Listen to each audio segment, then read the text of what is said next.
હાલો મિત્રો, દેશી લેપ માધાપરમાં આપનું સ્વાગત છે અને હું છું આપનો મિત્ર નથુ ગોજીયા. મિત્રો આપણે પહેલાં 7 નંબર જીરું પાયું, પછી 4 નંબર ને પછી 11 નંબર. હવે પિયતનું કામ પૂરું થઈ ગયું અને માવઠાની આગાહી હશે એટલે થોડુંક જીરાવાળાને રફરફ થતું હોય કે ભાઈ આવીએ કે શું છે કે કેવું થાય.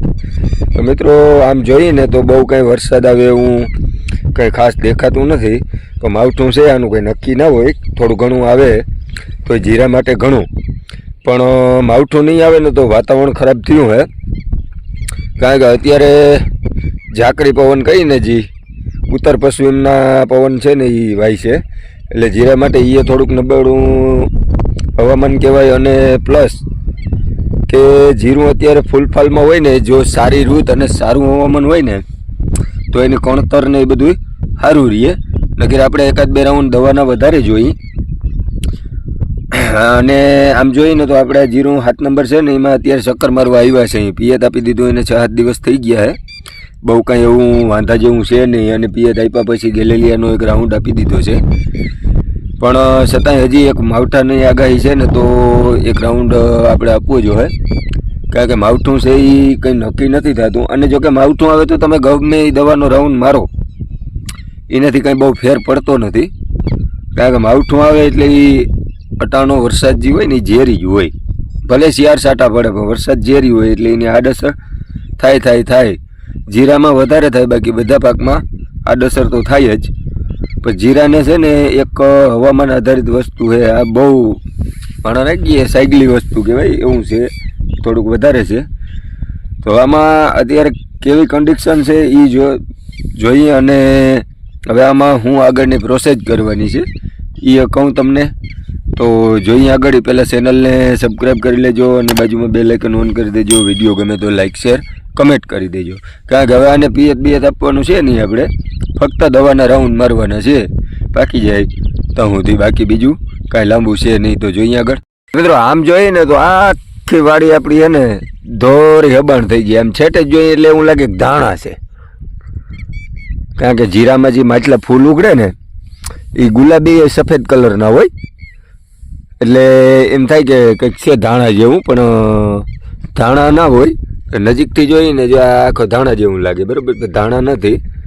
ફ્લાવરિંગ હોય ને એનું ફ્લાવરિંગ ગુલાબી કલરનું હોય અને સહેજ ધોરા જેવું લાગે. નજીકથી જોઈએ એટલે ગુલાબી કલર હોય, છેટેથી જોઈને એટલે ધોરું કલર હોય, બરાબર. હજી જો આ દાણા બધા કમ્પ્લીટ થઈ ગયા છે, બરાબર. આને ભરાવાના બધા બાકી છે, એટલે આને હજી રાઉન્ડ જોહે આપણે.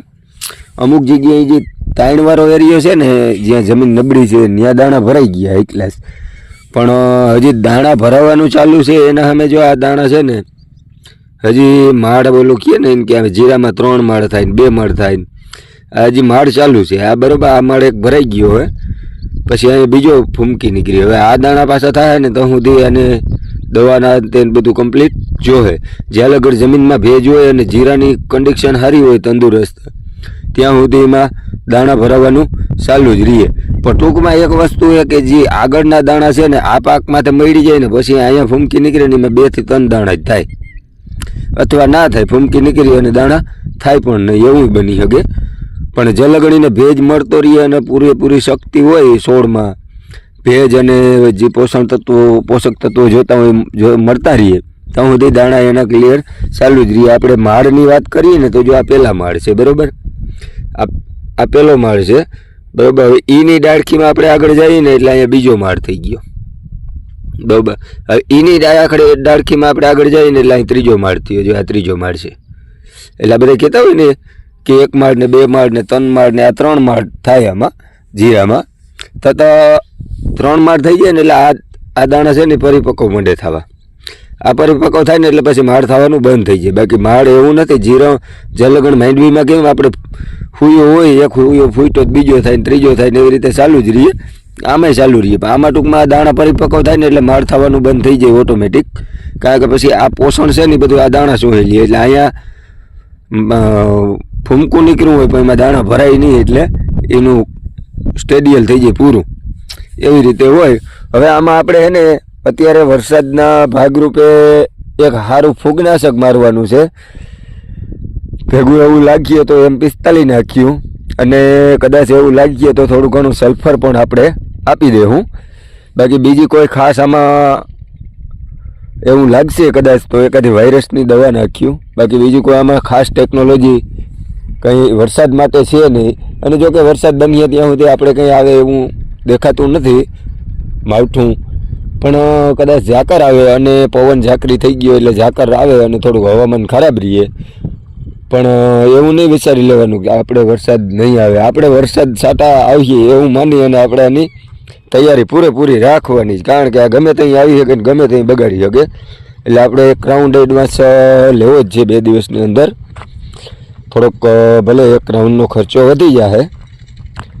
જો અહીંયા છે ને આપણે થોડીક ભેજ ઘટ્યો છે, પાણીની તાણ આવી ગઈ છે, કારણ કે આમાં સારી જમીન હાથી જમીન સારી જમીન હોય જ થોડી ઘણી આપણા ખેતરમાં. બરાબર, હવે તમને બતાવું. જો આ દાણા બધા એને ભરાવા માંડ્યા, પરિપક્વ થવા માંડ્યા. બરાબર, જે આ દાણા કમ્પ્લીટ છે હાવ. ખીચકોલી કલરના થવાના બાકી છે. અત્યારે લીલા કલરના મતલબ બૂર છે એ સુકાઈ જાય એટલે ખીચકોલી કલર થઈ જાય છે. બરાબર, હવે આમાં માળની વાત કરીએ ને તો જો અહીંયા ફૂમકી નીકળી છે. બરાબર, એમાં એક જ દાણો થયો છે, કારણ કે આ દાણા ભરાઈ ગયા છે એટલે અહીંયા એક જ દાણો થયો છે. બરાબર, આ દાણા ના ભરણા તો થાત. હવે આમાં આપણે વાત કરીએ. બરાબર, જો આ ફૂમકી આ દાણા ભરાણા છે. બરાબર, તો એની છોડમાં અહીંયા ફૂમકી નીકળીને એમાં ખાલી 3 જ દાણા થયા છે. કારણ કે અહીંયા દાણો જે છે ને એ શું ચાલુ કરી દે ને એટલે અહીંયા પછી શું એને મળે નહીં, એટલે એ દાણા ઓછા થાય. જ્યાં લગણ દાણો હોય એટલો દાણો કૂણો હોય ને ત્યાં લગણ દાણા ભરાવાનું ચાલુ રાખે ને માળ થવાનું ચાલુ રાખે ને. માળ તો થતા જ હોય, પણ ટૂંકમાં ઓલા જે દાણા છે એ શું પકડી લે એટલે પછી ઉપરનો માળ છે એ થાય નહીં, ખાલી ફૂમકી નીકળે પણ એમાં દાણો ના ભરાય. તો મિત્રો, વિડીયો કેવો લાગ્યો કમેન્ટ બોક્સમાં જરૂર જણાવજો. અને આમ જોઈને તો અત્યારે આપણું જીરું હાવ કમ્પ્લીટ ટાઇટલ ક્લિયર છે, એમાં કોઈ જાતનો વાંધો નથી, કારણ કે આપણે રાઉન્ડ એડવાન્સ લીધેલા જ છે બધાય, જરૂરિયાત મુજબના રાઉન્ડ લેતા આવીએ છીએ એટલે. અને ઘણા મિત્રોનો એવી કમેન્ટ પણ આવે છે કે ભાઈ તમે એટલી બધી દવા છાંટો છો તો આમાં વધીએ હું. એ જે વધે આપણે હિસાબ કરતા નથી. ખેડૂત દીકરો હિસાબ કરીને ખેતી કરી ના હગે. આપણે આપણું રામ ભરોણે ચાલે છે. એકય વસ્તુમાં આપણે પશુપાલનમાં હિસાબ નથી રાખ્યો, ખેતીમાંય નથી રાખ્યો અને વાહનમાંય નથી રાખ્યો. એ આવે એમને હાલે એમને માલવા દેવાનું, પણ તોય ભગવાનની દયાથી ઘણું બધું વધે છે. તો મળીએ મિત્રો નેક્સ્ટ વિડીયોમાં.